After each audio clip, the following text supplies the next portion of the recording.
Hello दोस्तों, हम गायिका मीनू चौहान आप सब भोजपुरिया श्रोता भाई लोगन के गोड़ छुके गोड़ लगतनी।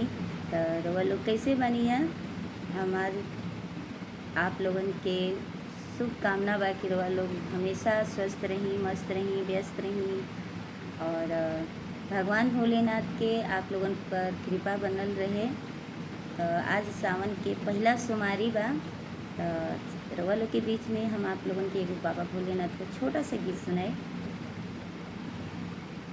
कि चल रे कांवरिया शिव के धाम, चल रे कांवरिया शिव के धाम। चाहे छाए हो बादल काले, चाहे पाँव में पड़ जाए छाले, चल रे कांवरिया शिव के धाम, चल रे कांवरिया शिव के धाम। बोल बम बोल तेरा कुछ न लगेगा मोल, बोल बम बोल तेरा कुछ न लगेगा मोल।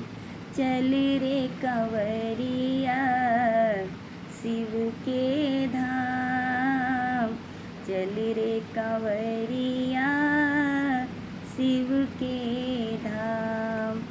अगर हमार ये गीत अच्छा लगल होखे तो आप लोगन से निवेदन बा कि आप लोग लाइक करब, कमेंट करब और हमारे चैनल के सब्सक्राइब करब और अपने मीनू चौहान के अपन प्यार दुलार हमेशा ऐसे ही देत रहब।